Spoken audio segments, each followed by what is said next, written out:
Welcome to We're Not Wizards. We are the best, but not wizards. Enjoy the show!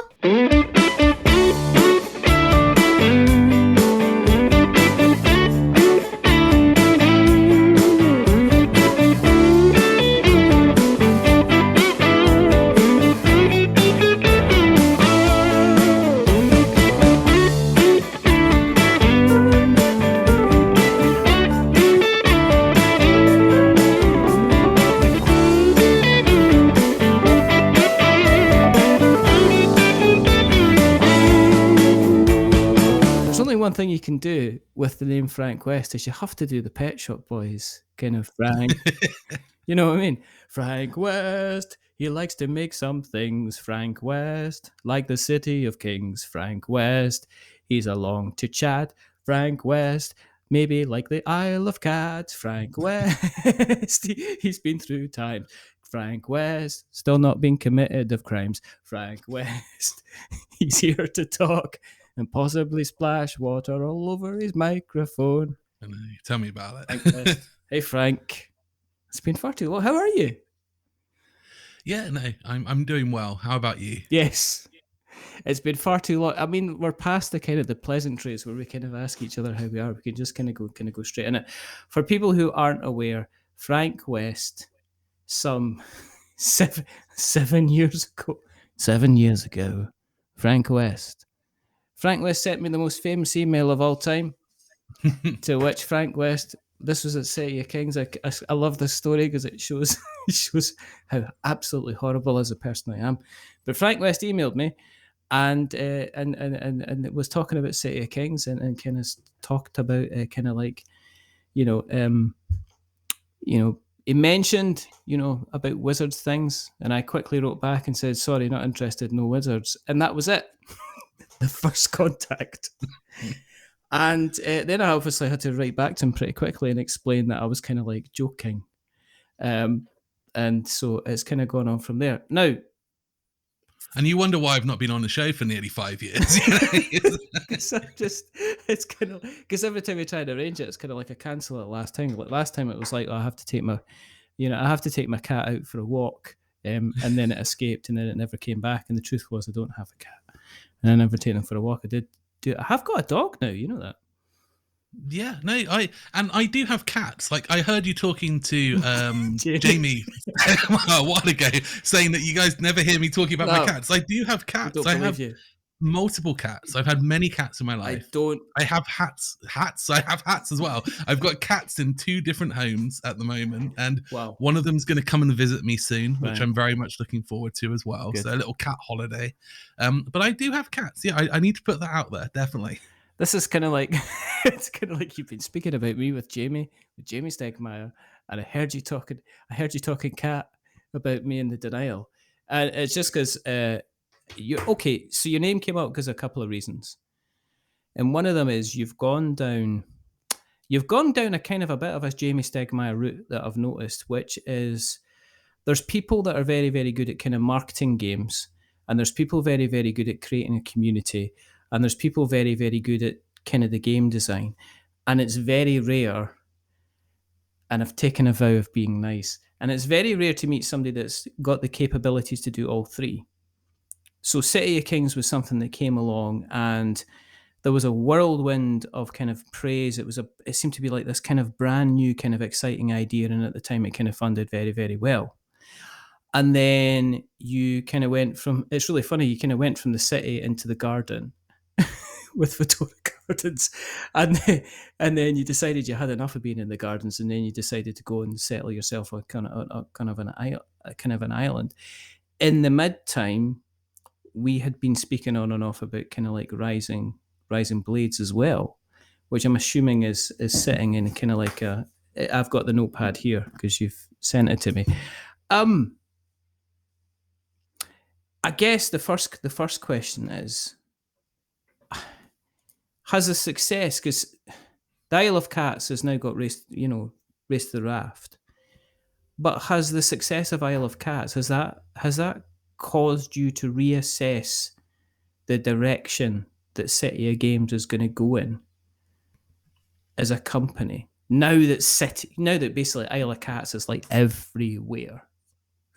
I think it's a really interesting question, and I would be lying if I said that the answer to this doesn't change every so often, Mm. because there's lots and lots of views on life. There's lots of views on, what you want to do. And for me, the City of Kings, the first game, was the game where I sat down and said, this is the game that I want. Yeah. I'm not designing this for other people. Back then, the dream of being a big board game publisher wasn't even a thing. It was a hobby project that evolved over time.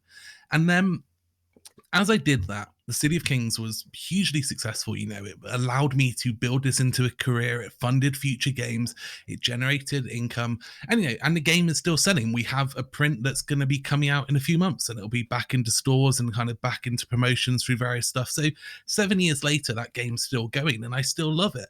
I literally have it set up on the desk in front of me right now, and I was playing it just before we talked. I could show you like pieces where I've been playing the game, and then after I did this, and Vedoran Gardens was always like a small side project, right? Yeah. It was a fun idea, which I really enjoyed. It was never like this big, let's spend years developing a game. It just happened alongside. So I kind of sat down and went, I'm there now. So what happens if I design a game with other people in mind? What if I stop being selfish and still design the game I want, but design a game that can sell and tick boxes? And back then I talked about how I wanted solo modes, I wanted to have lots of players and so on, accessible, family, and all of this. And it worked out very well and was hugely, hugely successful. And what that's done is it's now given me opportunity to decide what I want to do. So on one side, there's the business side that turns around and goes, Yeah. hey, do something similar to that. It's going to make more money and blah, blah, blah, blah, blah. On the other side, there's the, what about if I design another game for me?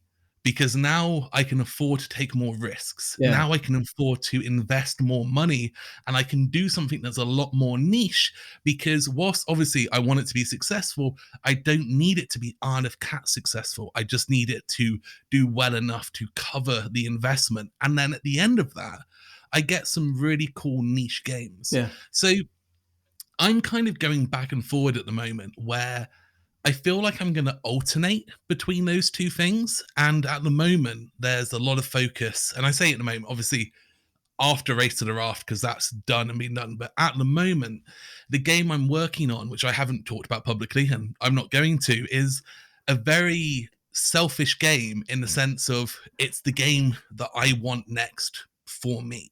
And I'm still obviously thinking about how other people will enjoy it and how it will become a sellable thing. But if the Isle of Cats hadn't have done as well as it could, I don't think I could take as much of a risk on this game. So it's a curious one where, yes, at one point I did go, hey, maybe I should just make more games like this, because then I'm going to be successful and I can make a company and blah, blah, blah. Yeah. But actually, me being me, I want to design the games that I love, and I don't really care whether I'm making some money or lots of money. As long as I'm affording to live and I'm able to do the things I want to do, then I want to make the things that I want to make. And I'm really kind of set in that mindset right now. So it's gonna be interesting. Yeah. The next game is going to be an interesting one. You sound like you're in the same situation. I had Keith Mateka and Justin DeWitt on, and Keith does obviously role player, and for Thunderworks, Justin's got Castle Panic. So those are their evergreen games. Castle Panic, he just they were talking about running another print of Castle Panic and just after the big box kind of putting it out there. Keith about kind of role player was role player is just another one of these with cartographers as well that just kind of trundles along. Hugely successful games. So are you kind of now in the kind of the slightly approaching the kind of that kind of, I'd even put Jamie there with obviously Wingspan and stuff like that. Now, I'm not talking about the big publisher guys like your big Hasbros and stuff of this world. I'm talking about guys from your kind of end where you've come into the Kickstarter, coming through the crowdfunding side of things, and now you've kind of like got an evergreen game. So you're taking away the kind of you said it's almost like you're kind of taking away the risk for stuff. Have you had to learn a whole new set of skills to deal with the kind of the distribution and stuff like that? Because to me, Kickstarter is fund the thing, get the thing printed and manufactured, get that stuff distributed and get it out there. And now are you in the situation where it's like, I'm continually having to look at potential print runs, but then have you also had to look at the effect of like the recent logistic prices? I mean, did that have an effect on yourself kind of recently? Yeah, it does. It's kind of it's one of those things where every aspect of this is different. You know, people talk about being a publisher and what that means, and Kickstarter or crowdfunding in general is one approach to that. Then you have people who sell directly through their own web stores. You have people who just sell through Amazon. You have people who sell through retail and distribution. You have people who sell through the mega stores. You have people who do translations. You have people that do their own translations or partner with translations. And each of these things is an entirely different type of business. You know, you have to approach it and do it in different ways. So over the years, I've certainly learned more, and I've learned to adapt, and I've learned to kind of change and approach things differently. But when you take away all of the polish, you're still left with manufacture a game, ship that game to the right location, and send someone an invoice. And whether that is a Kickstarter where you're sending 10,000 games to 10,000 people, or a distributor where you're selling 10,000 games to one warehouse, the processes are still very, very similar. The only real difference is the communications and correspondence, because with a Kickstarter, you need to send out updates. You want to keep them exciting. You want to make sure people are reassured. You need to make sure you're ticking the boxes of telling them what's happened, talking about problems and delays. Whilst distributors, once they've placed the order, they don't really care until it's ready. You know, you don't want to send them a weekly update saying, hey, just so you know, we're still on track. Order number 498,273, the Isle of Cats times 1,000, will be with you in 9.5 months. You know, like, they don't really care. So obviously you do still update them, but it's a much like more loose thing. So you learn there's different types of communications, like translation partners. Again, you have to learn that a translation partner, they know their market better than you. Yeah. I can't walk into France and sell a French copy of the Isle of Cats to a French board game store. Well, you're not allowed in France, are you? You're banned. Not since that croissant incident, no. But you know, but it's my job to trust that they can do that element. Yeah. My job in that role is to help ensure that they have the best quality version of my game in their language, and that they get it into their hands. So you learn that, like, there's different steps and different parts, and the crowdfunding side is without a doubt the hardest. It's the most time consuming. It's the most challenging. It's the one where, like, the most can go wrong, but at the same time, it's the most enjoyable one. Because out of all of them, it's the one where you're dealing with people. You're not dealing with businesses. You're not talking to, you know, these giant conglomerates that just don't really care about you. And obviously not all distributors and stuff are like that, but some are. But with Kickstarters, you're talking to individuals, and it's a much more community driven thing. And if you do a good job, they'll be excited, they'll be happy, and you can collaborate and you can work together. And for me, it's a joy. Like, it's a real joy. All the rest of it is very businessy, and business is fine. I do business fine. I'm good at business. You know, I'm reliable. I get stuff done, but it's business. At that point, I might as well be selling you a screwdriver. I might as well be selling you a hammer. Like, it doesn't matter. So it's different, and you do have to adapt, but I wouldn't say that I do things too differently. Has it been, because you've got the kind of the Isle of Cats kind of Facebook group and things like that, so has it been strange having to kind of continually kind of not maintain it, but duck your head in it time and time and just check and see that things are ticking over, answer questions and stuff like that? Because normally, as we're both aware, in quick Kickstarter campaigns, there's a huge month of noise or 2 weeks of noise and of intensity where you're checking your phone all the time just for messages. And then afterwards, there's a huge period of silence. Now, with Isle of Cats, you've got this community, you've got like people, you've got like not just kind of one set of people now, you've got a couple of sets of people who have now taken the product on for kind of the first time, as well as all the people that have bought it through retail. So is that, again, another kind of extra task that you've got to do to kind of keep that community kind of going? It is, but again, it's a nice thing, because I used to find pre-board game world that a lot of the stuff I did at work felt like I was putting stuff into the void and it disappeared. Yeah. Whilst with this, it's nice to see it still alive.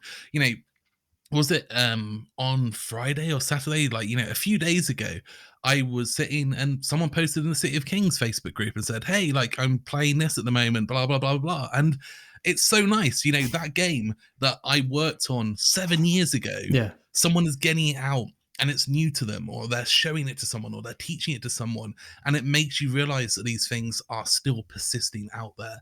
But I wake up in the morning and I go to my computer, I open up Google Chrome, and then I open Board Game Geek, I open Twitter, I open Instagram, I open Facebook, I go to the City of Games page on Facebook, I go to the City of Kings group, I go to the Articats group, the Vidoran Gardens group, the Race to the Raft group.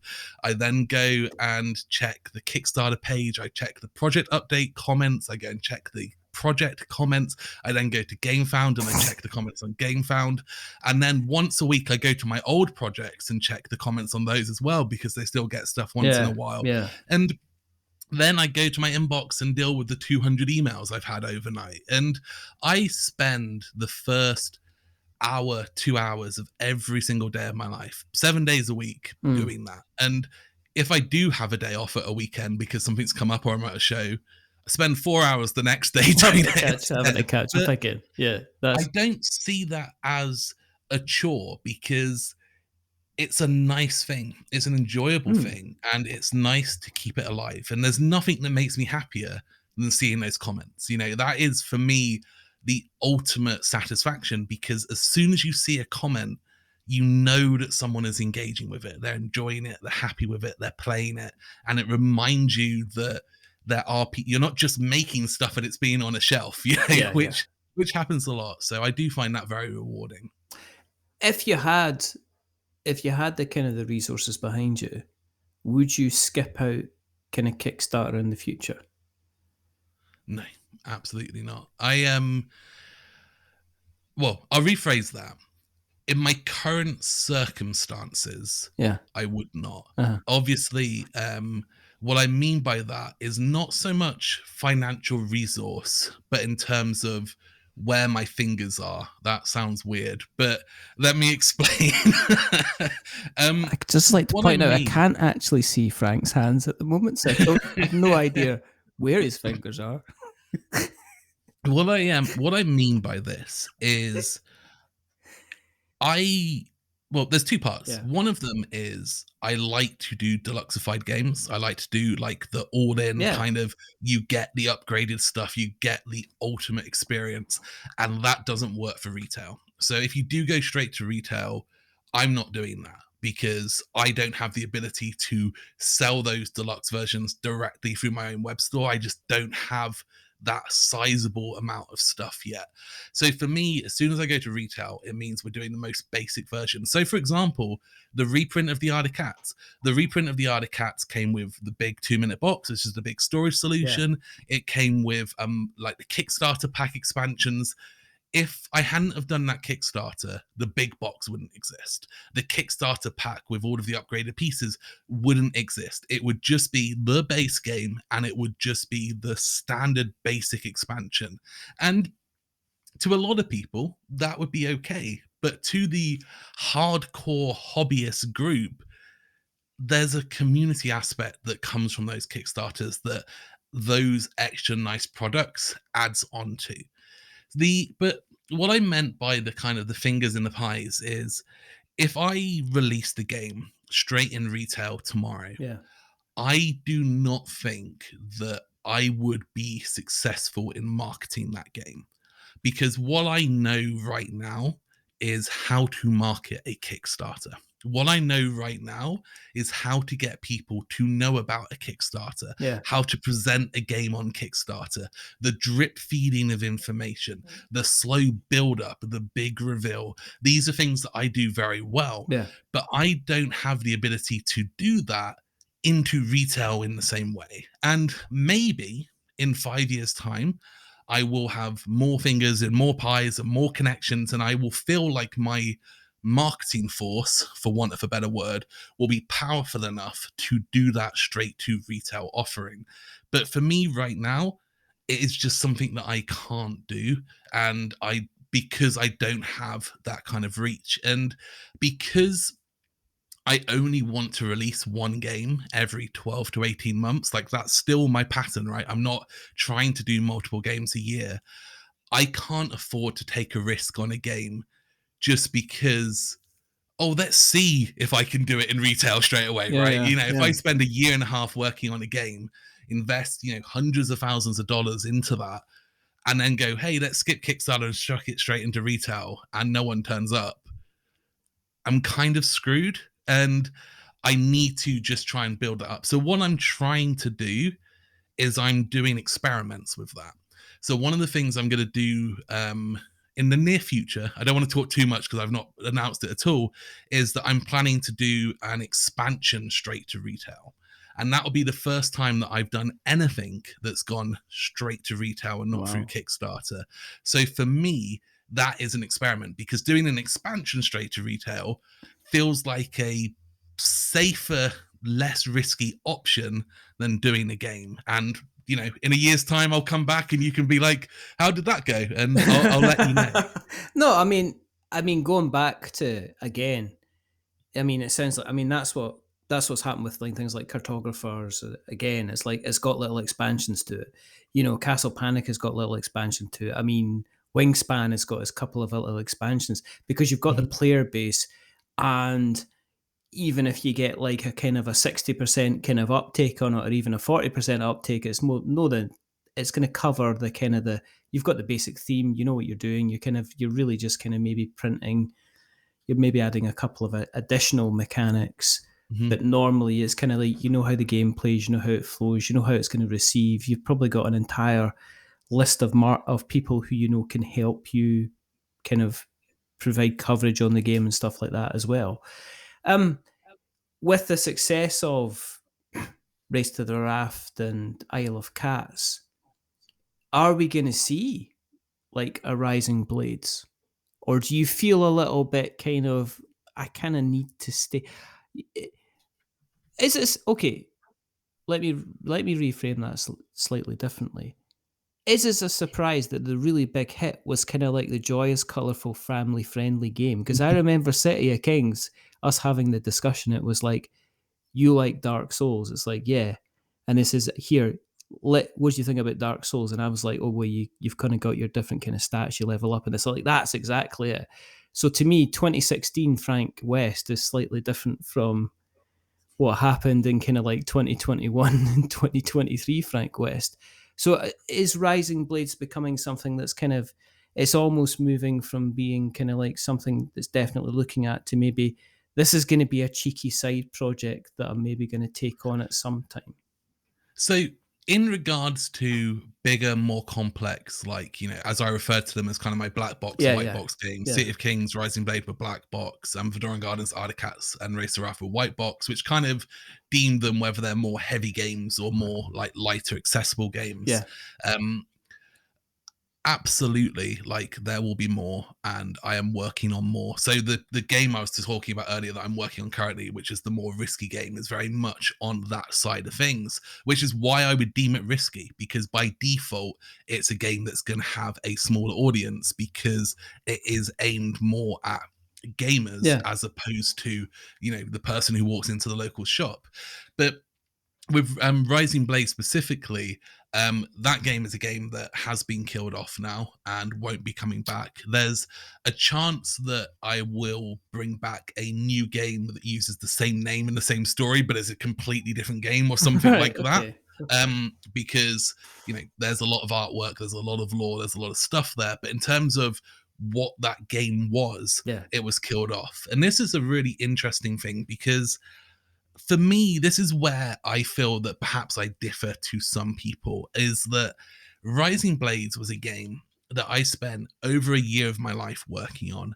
I invested considerable money on it. All of the artwork is done. You know, there are miniatures that are sculpted, like, and the tooling is done. You know, like, it is finished. Like, all of the meeples, all of the pieces, the custom stuff. Like, that is a game I could send to a factory tomorrow, and barring, you know, updating my company logo on the back and like tweaking the rulebook, it's good to go.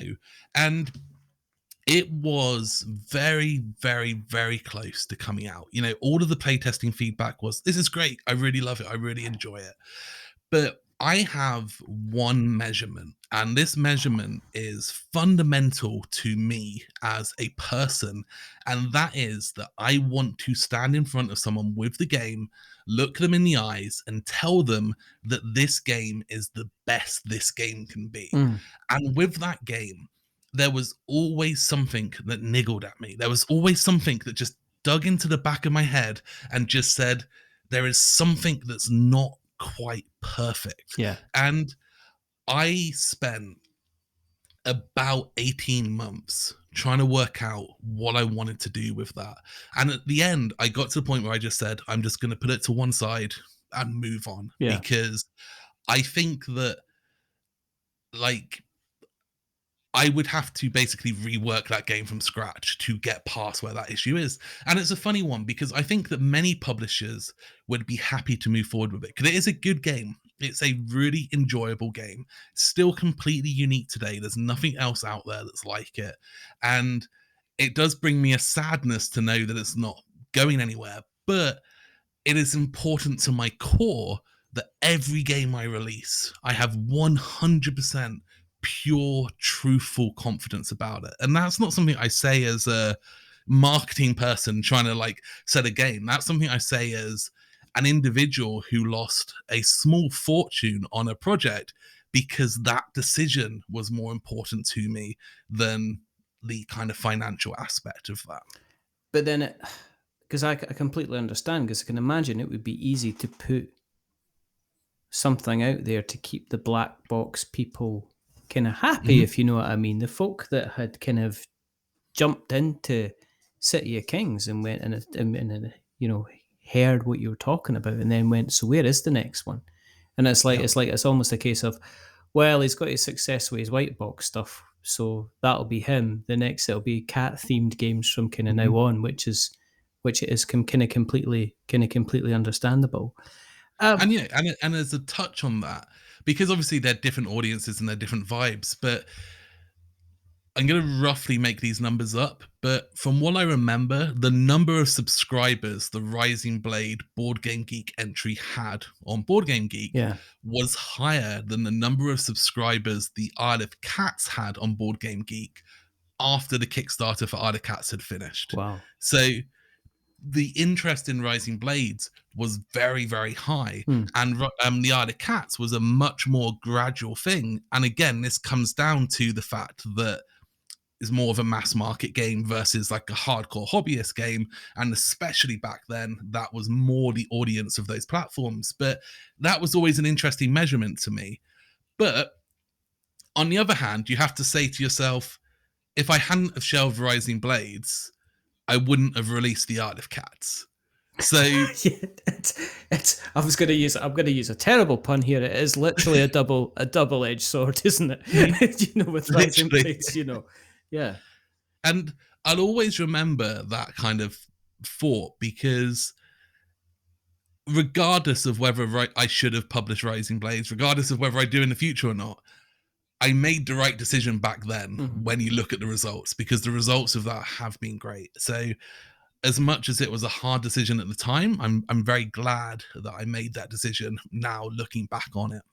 I think the other thing is, and this is I've seen this and I've almost kind of, I guess, put fingers to keyboard on this, which is in relation to I could see Rising Blades being something that people would love and go crazy for. And they'd be like a bright spark. And that bright spark would last like 3 or 4 months.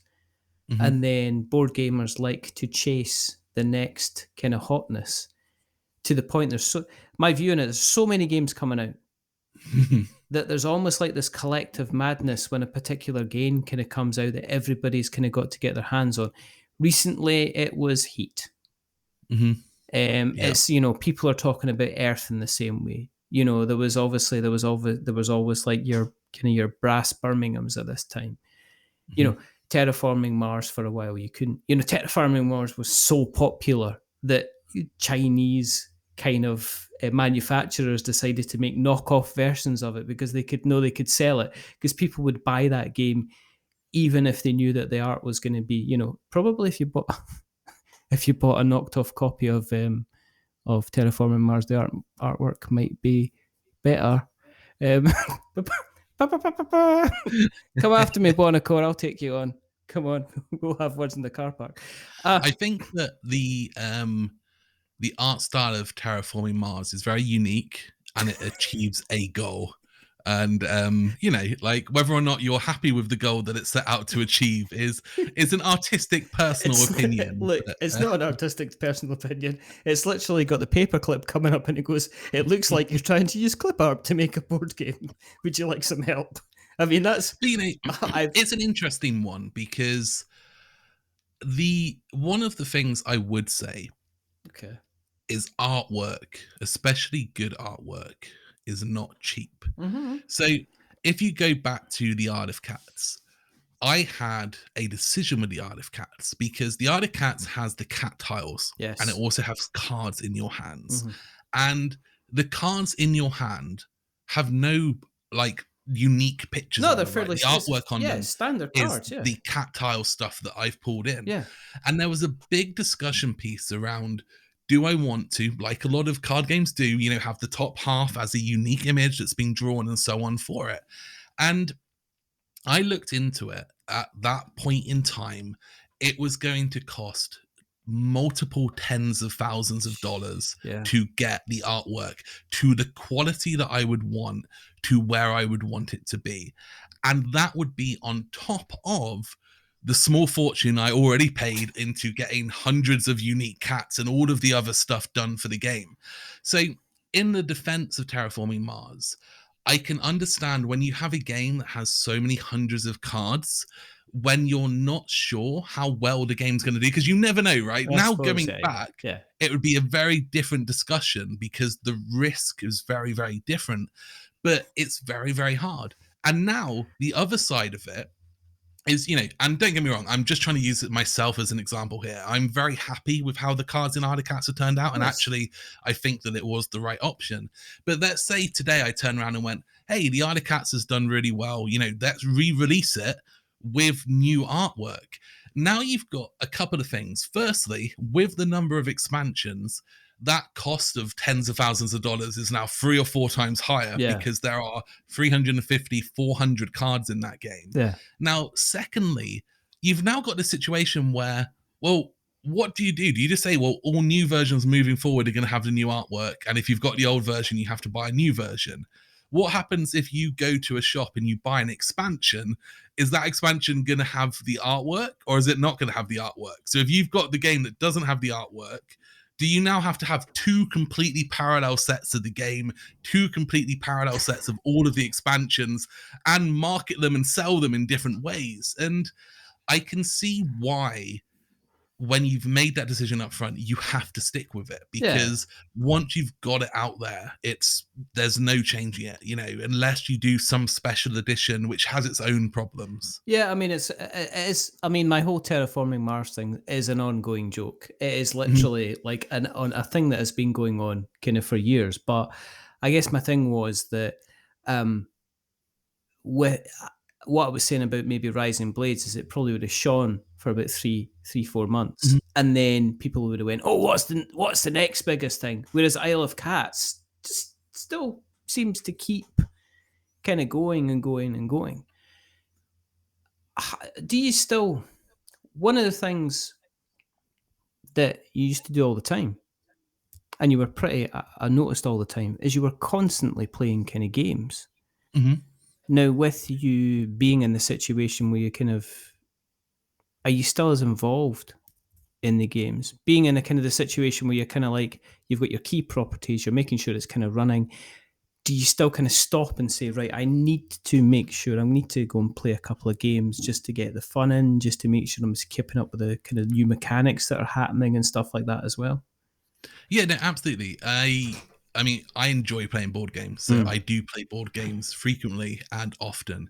I would say that, as I'm sure with a lot of people, obviously during the pandemic period of time, Yeah. my amount of board games was a lot lower, and at the moment, I don't really talk about this publicly because it's not something that people really need to know about, but I'm trying to work through the process of like moving house. So obviously in that situation, it's much harder to have the place to play games and all of that. But outside of those kind of big life moments that really make it hard to have that time, Yeah. like yeah, absolutely. So I went to Aircon recently, which is a UK based board game convention. I think I played like 35 different games during that weekend because I was just like, I just want to play new stuff. I don't want to play anything I've played before. Yeah. But also, obviously, I still do a considerable amount of playtesting, which is different to what you're talking about. But Race to the Raft, which is the newest game, that one was a game that really pushed the playtesting side to a challenging area because if you take the base game of Race to the Raft and the Kickstarter content, there are 109 different scenarios. Wow. So if you think about playtesting a game, I personally playtested all of those scenarios multiple times. So, for example, in January this year, there was a 2-week period where I played all 109 of them. So I was playing, between 5 and 10 a day for 2 weeks straight. So things like that have like that drastically eaten up to the amount of other games I could play during that time. Because whilst with something like Arna Cats, well, obviously you still need to play test it a lot. Yeah. It's a very, very different prospect to here's 109 unique scenarios and each of them need playing. So I find that it goes in peaks and troughs. And I very much, still very much enjoy playing games. But also, importantly to myself and my core, is I still very much enjoy playing video games. And I still take as much inspiration from video games as I do from board games. Because if you go back to the City of Kings for me was always how do I turn the video games I love into the board games? And the new project I'm working on in the background is very much how do I take a different type of video game and turn that into a board game? Because that is where a lot of my kind of passion comes from. What's turning your head in video games at the moment? Like as of specifically right now today, Yes. I would say the one I'm most interested in is Diablo 4 because I really like ARPGs, and Diablo 4 is coming out in about 3 weeks, and they're currently doing like public beta testing. So it's a brand new game. You can't really play it yet very much, and I'm very excited. Diablo was a game that the first Diablo I would run back after school and play, at my friend's house kind of 30 odd years ago nearly. And I absolutely love that game and have enjoyed a lot of other ARPGs. Diablo was, it was a genre defining, I think you would call it. I think people got absolutely so kind of excited. And it's still very, very good fun. I'm someone who I watch a lot of Twitch streamers playing video games because I don't get as much time to play them myself these days. I always have streams on. So when I'm working from home, I will have streams of video games being played. So I would say that I consume probably between 40 and 50 hours of video game content a week. Wow. But that's not necessarily me playing it, and it's not necessarily me just watching it, but it's me paying attention to key moments and understanding what's going on and listening and seeing those journeys kind of happen. So definitely a considerable amount of stuff comes from that side. Yeah, I think like a lot of people, there was a huge kind of everybody watching Twitch when the pandemic kicked off. And I think my watching on Twitch has certainly kind of dropped. There's still a kind of couple of key people that I kind of do check into, but it's not as much as it used to, because you used to just have something on in the background just to kind of keep things going. There was there was one guy I always used to watch who used to just stream Bloodborne constantly. Yep. And you're just watching this. You were watching this person like it's almost like seeing a master conduct, kind of like a maestro conduct a symphony orchestra. They just knew exactly where to be in exactly the right time, and no matter how I went, try to go back and kind of emulate it, I just absolute disaster kind of always hold. I myself have been I've been more renting out games than actually buying them. Interesting. Because there's a company I kind of use called Boomerang, and we're not sponsored by them, but you rent games and you pay a small fee every month, and compared to the price of games nowadays, which is like 60, 70 quid, you can literally kind of rent them out. They send you out it's like love, Like the old Blockbuster. It's like Love stuff. Film. It's pretty much like Love Film for video games. So I was playing Forspoken. Okay. Which is the best. I don't know. You've started the sentence with the best, so I mean, it's kind of the best PlayStation 4 game you can get on a PlayStation 5 at the moment. It's not. It's not bad, but it follows so many bad kind of. Do you remember bad PlayStation 4 games where you had cutscenes that you couldn't skip, and kind of miss the wrong dialogue and kind of jumping about kind of fight scenes and stuff like that? And it didn't always gel, and it didn't kind of always work, and the main protagonist kind of literally swears all the way through the game. So I was like, oh, how bad can this be? Because Dark Souls, it's like literally I can put Dark Souls on, but I can turn the blood off on Dark Souls, and then it's literally just a guy with a sword fighting monsters, and it's kind of, so they're hacking them up, but I could quite happily, my youngest was like playing away in the background doing their own thing, but I could kind of play it in the background, and all they would hear was the occasional kind of growl of a monster and kind of like a sword kind of making contact and stuff like that. And Forspoken, one of the issues that I have with Forspoken, and this would be with any game, is the protagonist swears constantly all the way through the game. Not just slightly, it's full kind of F words and stuff like that all the way through. So, and it's not just like slight. So I'm set because I put it on, and my youngest is 10.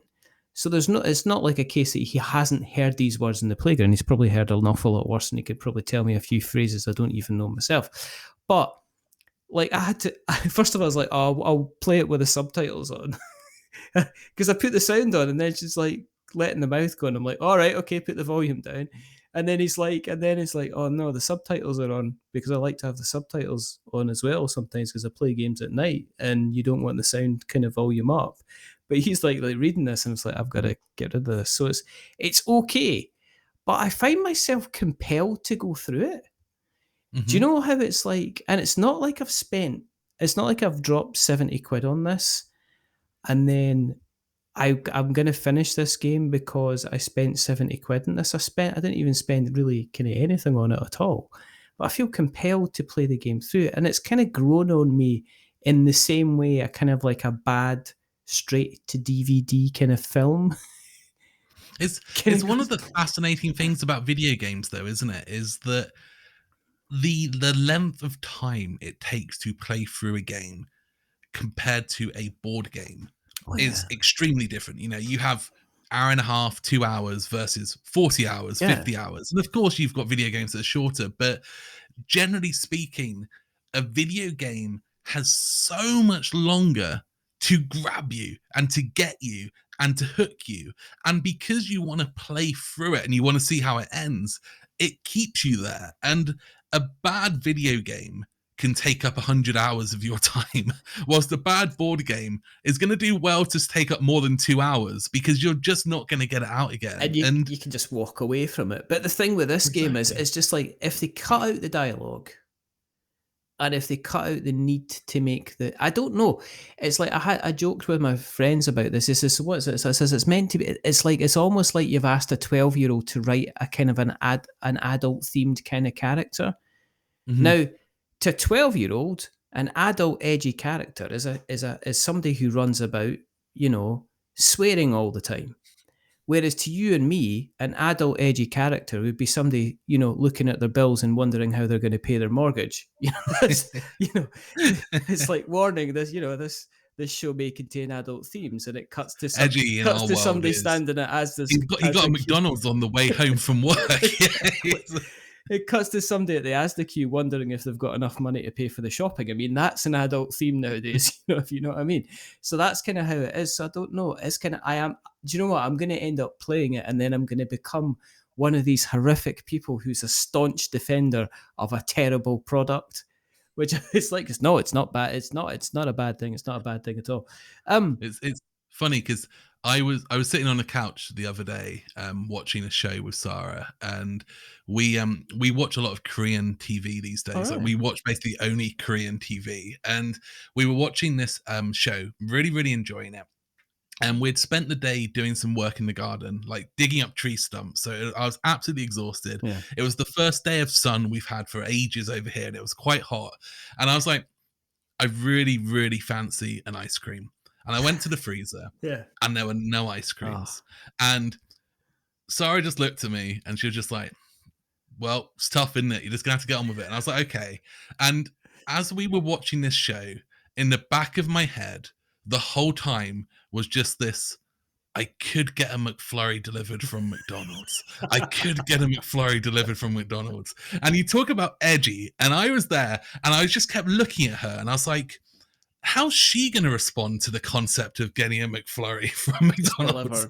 So then, 20 minutes later, that's it, right? The things come in, it's happening. So I get my phone out, and I look at it, and I was like, okay, I'm going to order a McFlurry and get it delivered to my house. You know, a fully grown man, and this is what I'm going to do. And I was like, I'm not going to tell Sarah, but I'm also going to buy one for her. So when they turn up, it'll be a nice surprise, because then the ice cream is here. So I put it in, and then it comes back and it says, you know, small order extra delivery charge. And the small order extra delivery charge was more than the cost of a McFlurry. So I realized that if I bought a third McFlurry, then it would actually end up being cheaper. And that way we could like cut it in half and put it into our things. So here I am. And now suddenly, not only am I just having an ice cream, but I'm buying 3 ice creams, one of them for someone who may not want the ice cream. And we placed the order. So we're watching the show. Yeah. And in my head, you know, you hear the little beeping updates. And I was like, great, it's going to be here soon. Yeah. Getting excited. Yeah. And then the guy knocks on the door. So I was like, oh, do you want to grab it? Like, you know, surprise. Like, Sarah goes off and gets it. Yeah. She comes back, looking at this bag, looking at me. And then she opens it. And she was like, did you order a McFlurry? And I was like, yeah. And she takes this tray out. Yeah. And then she looks at me and is like, how many did you order? And I was like, funny story. And she was like, why have you ordered 6? And I was like, what? And they'd given us double, accidentally mispacking them. So suddenly, we've got an entire ice cream store of ice creams, and we've got 6 different McFlurries on the side with like 5 different toppings. So at this point, I'm like, we can scoop different toppings off and make our own combinations of these things. And it was like, so I felt more than edgy in that moment. As an adult, that's that having 6 McFlurries delivered to my house. It's like buying a bag of sweets and then just sitting and eating it in front of the telly yourself, kind of thing. I'm surprised, and just to let everybody know that Frank's next game, called the Ice Cream Stall, will be shipping to backers in fully sealed plastic bags over kind of like the next kind of 6 weeks or whatever. One of the things that, because there's I don't know, there's kind of I look through my back episodes and there's like a class of certain people that I remember that I remember speaking to, and they all stick out, and I'm kind of like, oh, you know. But I remember at the time there was like kind of Lewis at Braincrack, Cesar at Alley Cat, Peter Blenkern, and yourselves, who kind of all kind of came around at the kind of round about the same time as each other. You kind of all hit that kind of, you could say, the kind of the golden Kickstarter hour, where it seemed to be possible to go from zero to creation without kind of like having to spend thousands and thousands of pounds to kind of hit the kind of the market and train. Now, obviously, ITB are no longer a thing, and I'm not going to touch on that, but Cesar has gone down the line of kind of signing on kind of designers. They're starting to kind of publish other people's games. Lewis at Braincrack is the same thing. He's also kind of publishing other games as well. So with you saying that you're going to be releasing a game kind of every kind of 12 to 18 months, has it crossed your mind to say, well, maybe let's see what else is kind of out there and maybe pick up or sign on kind of other games? Or are you fairly kind of like, no, the games that are coming out of the City of Games are going to be kind of all going to be a kind of like a Frank West joint kind of thing? It's 100% possible that I will publish other people's designs. And actually, there's someone I've been talking to recently. I say recently, I've been talking to them for a long time about it as a possibility in the future. Yeah. But it's not something that I need to do. It's not something that I kind of sit there and go, my goodness, like I really want to publish someone else's design. It's something where if the right circumstance came along, then I would. Now, the thing that's really important to keep in mind here is, firstly, all of my games are set within the City of Kings universe, and they all interconnect. So whatever that game is, it would have to be something that could be pulled into the universe and make sense within the universe. Secondly, all of my games are very puzzly. Like that's kind of my thing, right? All my games are very different in terms of how they play mechanically, but I would say at the heart they all have a deep puzzle kind of in them. And that doesn't mean that all my games need to be like that, but it definitely means that if a new game was designed by someone else, I would need to be very confident that I could pitch that to my audience and they would be receptive of that design. The third thing is, as I said earlier with Rising Blades, I have to be able to stand in front of you, look you in the eyes, and tell you that this game is the best that it can be. So for me to take someone else's design, I would have to really, truly love that design and be 100% confident that I'm as passionate about it as the designer is. Which, don't get me wrong, is very possible, but it's very, very hard. So it means that my requirements for a design that I would publish that isn't my own design are probably much, much higher than other people's. And it doesn't necessarily mean that the games has to be better, but it means it has to hit certain boxes that other publishers wouldn't be requiring of. So I don't think it's impossible, and it's something that might happen. It's something that in the future I might explore more, but for the time being, it's not something that I'm like actively pursuing. Yeah. With you, I mean, we digressed a little bit to video games, but is there, and have you considered, with the success of the Isle of Cats, looking at like some kind of app-based type game version of it? It's a funny one because for me, I come from a tech background. Right? I was a programmer for 20 years. I designed video games before I designed board games. And it's something that I've considered a lot. I've considered a lot with actually City of Kings, because I feel like City of Kings would work very well in that format with the amount of overhead that you kind of manage. It would be a nice system with the randomization of creatures and so on. And obviously Articats due to the demand. But at the moment, it's not something I want to prioritize because my fundamentals are I want to optimize everything I do.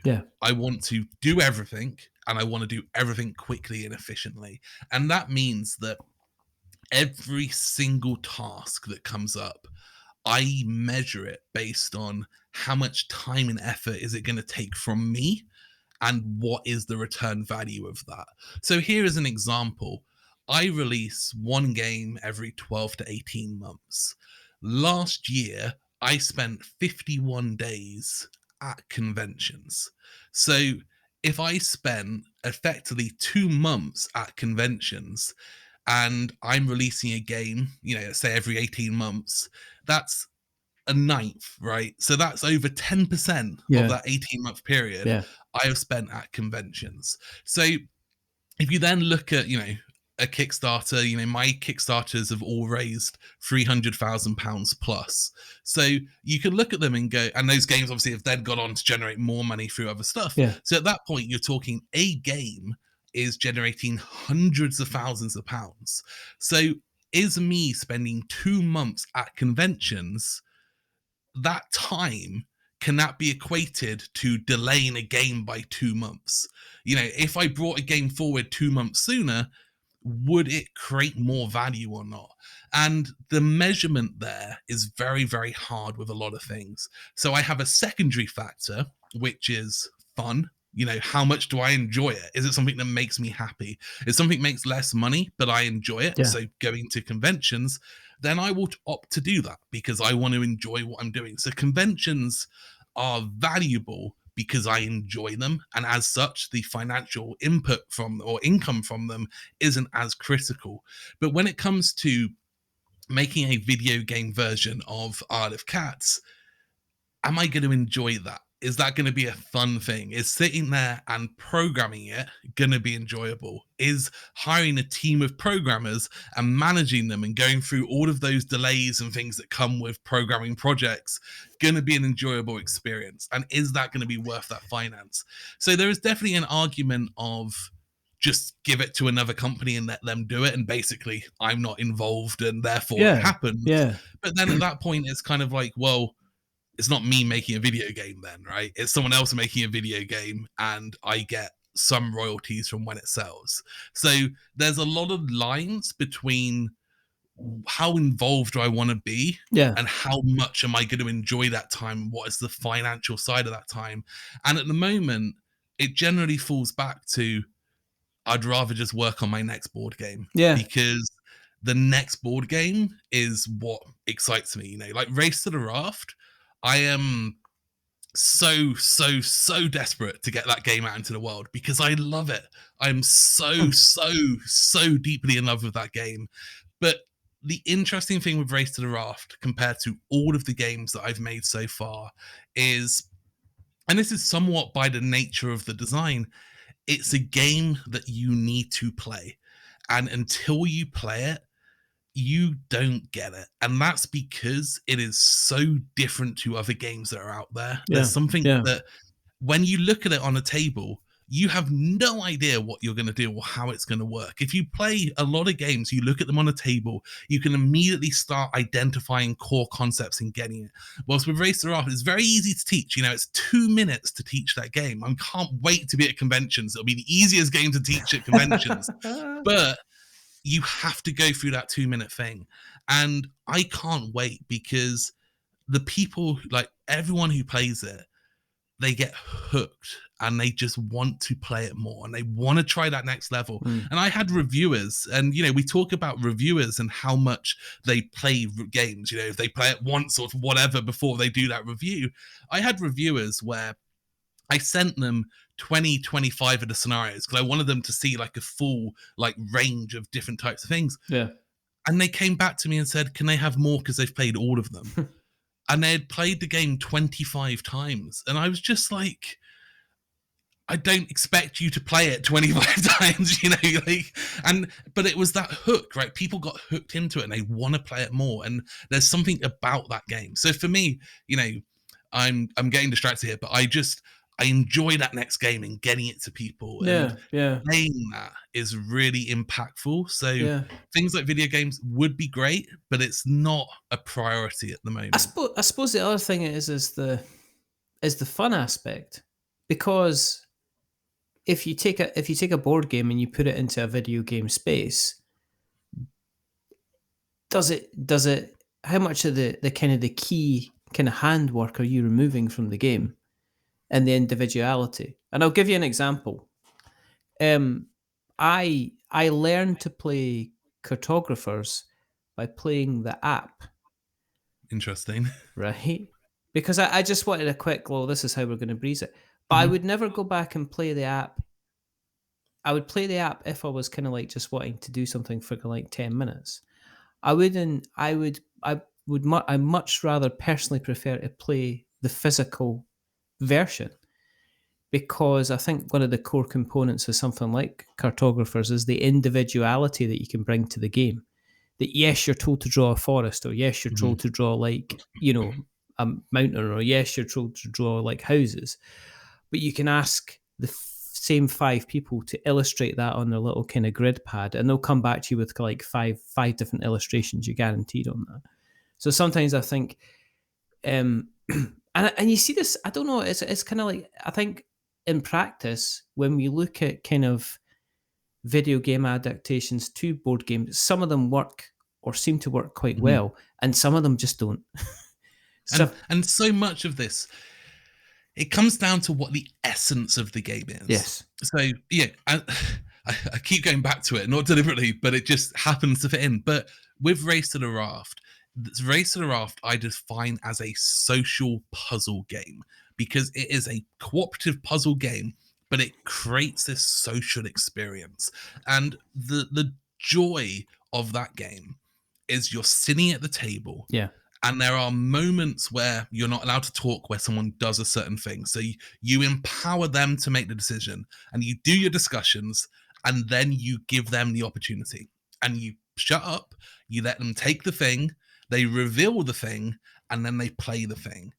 And that moment, sitting at the table, watching them, knowing they are making the most horrible, terrible decision as humanly possible, and that you can do nothing about it, and you grit your teeth, you start screwing your hands all around the table, eye contact, where people are looking at each other going, are they really going to do this? And the person's aware of it. They can feel that pressure in the room, but they don't know the better option. They look at it and go, I'm going to do this because it is the best option that I can see. Yeah. And that moment is incredible, but you can't have that over a computer when you're not sat there with each other, because it's about those eye contacts, it's about those shaking hands, it's about those kind of gritting teeth, and it doesn't come across in the same way.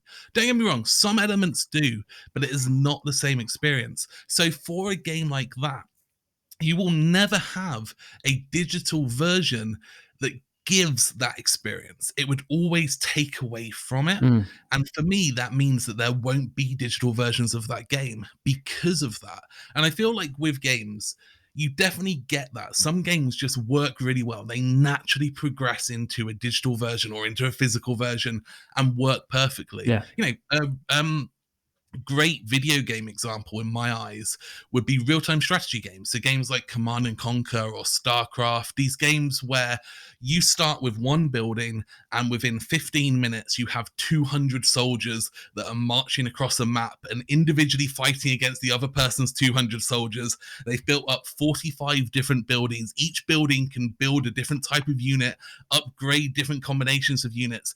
But the joy of that is that quick element of seeing everything expand, grow, and having all these countless units. And if you bring that into the board game world, it works, but it loses that magic because you don't have hundreds of things. You don't have the real-time decision making. In a video game, you're there and you're out mining and chopping down some trees, and I've got 2 soldiers that I've slipped around behind the back of your base, and you don't know they're there, and you start moving your army out, and I see with one of my guys your army marching across the map, so I pull these 2 guys in from behind, and suddenly all of your workers are dead and you're completely screwed. But you can't have that moment in a board game because you can't hide it, because you can see it. You can see it there. Yeah, and as soon as you try to mimic that hiding, it complicates it. Yeah. And it can be done. I've played around with ideas for that, but it subtracts from the experience and it never truly gives you that feeling that the video game will. Yeah. So it's best in my eyes to not try and mimic that, but to be inspired by it and do something different. Yeah, I mean, I was playing Kill Team for the first time on Friday at the club, and yeah, that's exactly it. It's like we all laid out our various squads of guys. You obviously start off by being behind cover, but there was no real way of me surprising the guys, the people who we were playing against, across the table, because they just had to lift their head up. There was no kind of, there was no fog of war. There was no kind of surprise attack. It was basically like, okay, I know you're behind that building. I either sit here and wait until you stick your head out, and then I take a shot at you, or we kind of just charge towards each other and see what kind of happens with the kind of game, which is, yeah. So I can see, yeah. I think sometimes people need to stop and go, it's the Jeff Goldblum, isn't it? It's like, yes, we can, but should we actually try to adapt this into kind of like a board game? And sometimes vice versa. Where are things with kind of Race to the Raft at the moment? Where are you in terms of kind of manufacture, shipping, the backers getting the games? How close are you to kind of like the checkered flag with regards to that? So we are just going on the boats now. So production is done. It is on the boats or going onto boats and traveling across the waters. So we're in a really good place. The fulfillment date was set to September. And I actually have just announced that I'm bringing that forward to July, because we're about 7 weeks ahead of schedule. And at the moment, because we're getting closer and closer to shipping it, obviously I need to make people aware of that. So we are actually really, really ahead. We've had 0 problems, 0 issues, 0 delays, and it's been great. It's been one of the most pleasant manufacturing experiences I've ever had, because we are super ahead. Everything's gone well. And, don't get me wrong, there's still plenty of time for boats to sink and things to go horribly wrong. But as of today, we're about 2 months ahead, which is great. As of today, everybody is touching wood instead of touching cloth, as they would say. But I mean, as long as it's touching wood and not water, I'm fine. You're going to end up with like threads on Board Game Geek. People will write songs about you and say, Frank West, the man who delivered his Kickstarter kind of 2 months early, and folk will go, that's not true. It's one of those things, though. I years ago had a shipment of games going to an area. I won't go into too much detail for various reasons, but I got a phone call saying the games hadn't turned up. And I was like, okay, and looked into it. And it turned out that armed robbers had attacked the truck and stolen it. And in my head, the first thing I thought in my head was, obviously, hopefully everyone's okay, blah, blah, blah. The second thing in my head was, how am I going to convince anyone that armed robbers have hijacked their order? And the third thing I thought to myself was, that's amazing. Could you imagine being the poor sod who's just hijacked a truck at gunpoint, gotten home and found 100 boxes of the City of Kings, which are these giant, huge, heavy board games that are so unavailable that as soon as you sell them, I'm going to know that you did it, because no one else has got them. But then on the flip side of this, what happened was the robbers in question actually discovered a love of board games, and thus, as well as hanging about and planning out their latest kind of heist and caper, they started a kind of a board game club for the local kind of mafioso. And therefore, they tried and failed to try and get a copy of The Godfather, Corleone's Empire by Simon Games. But yeah, needless to say, ever since that, I've got to the thing of, until the games are in people's hands, there's always something that could go wrong. Oh yeah, absolutely. Well, hopefully people will have them in their hands very shortly, and they shall be racing to the raft. If people want to race to your raft, wow. I can't even. Where do you exist on the internet webs? Where can we find you on the internet webs, Frank? So if you go to thecityofkings.com, you will find all sorts of things. You will find all my social media, and you'll find me on Twitter, Instagram, YouTube, Facebook under City of Games HQ. But as I say, there are links on the website, thecityofkings.com.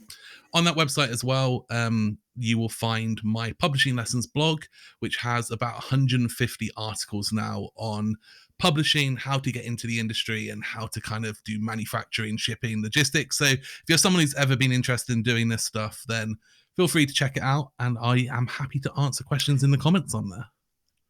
Do that, because there's some fascinating stuff within those series of articles, and they're published on a regular basis across your Facebook as well, which is always interesting.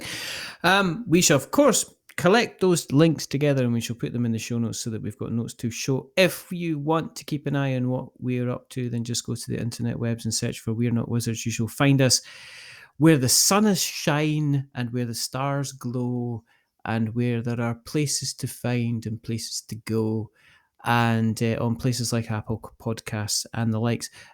Just a quick congratulations and shout out to This Game Is Broken, who won the BGG award for the best podcast. And congratulations also to Liz from Beyond Solitaire, who managed one of the runner-up spots. And yes, both absolutely fantastic, and I'm extremely delighted that they managed to get where they were, probably without my help, but I'm going to try and claim credit where I can. If you like what you've listened to tonight, then please consider a couple of things. Tell other people about us that we exist, because it didn't work for these awards because nobody voted for us.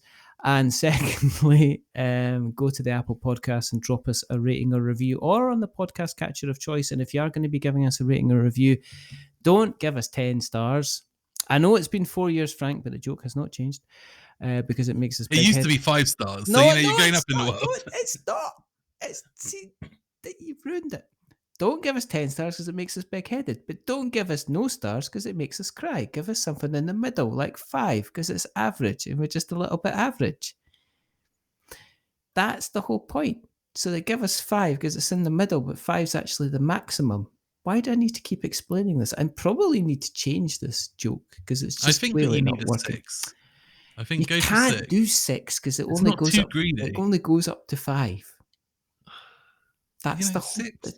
You can try 6, but it'll just go no unless. Have you noticed a lot of things do go to 6 now though? They actually do, because it's a trick where they allow you to rate it out of 6 because it allows more people to give it a 5, and the majority of people think 5 is the best. So even though it's actually 5 out of 6, it's 5, and you go, oh, they've got 5 out of 5, but it's not. So maybe 6 is the new 5. It's fine as long as I get some kind of rating. I mean, we were in the chart, iTunes chart, the top 100 games chart today. So that was pretty cool. So I was quite happy with that. That's cool. It is. There's only a couple more things to do. The first thing is to thank Frank very, very much for venturing back on after all this time. Thank you very much, Frank. It was a pleasure to catch up and chat with you again.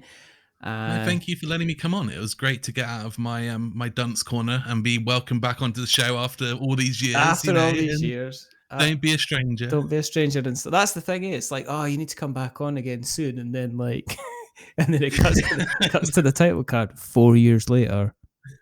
It's like a Ron Howard film. You know what I mean? And Richard said that Frank could come back on in the next 6 months. He didn't come back on in the next 6 months. He didn't come back on until 4 years. I'm here with Frank Jr., son of Frank West, who I spoke to 29 years ago. Exactly. It's been 37 years. Is it 87? I don't know. But there's one thing to remember is that we're many things, but we're not wizards. Are we wizards, Frank? We are definitely not true wizards. Not. For fuck's sake. And now I know why I wasn't on for 4 years. That's why you won't be on. Your cats won't be on. Your game won't be on. And the second thing is to say goodbye. So it's a goodbye from Frank. Say goodbye, Frank. Goodbye. And goodbye from my cats that do exist. So Goodbye. They don't exist. It's just hand puppets. He does a show every Saturday at the Promenade from 12 o'clock. It's pretty good, but there's too much clawing. And it's a goodbye from me. Remember, stay safe, roll sixes, and make something awful. But until the next time, Frank West. Goodbye. A wizard is never late.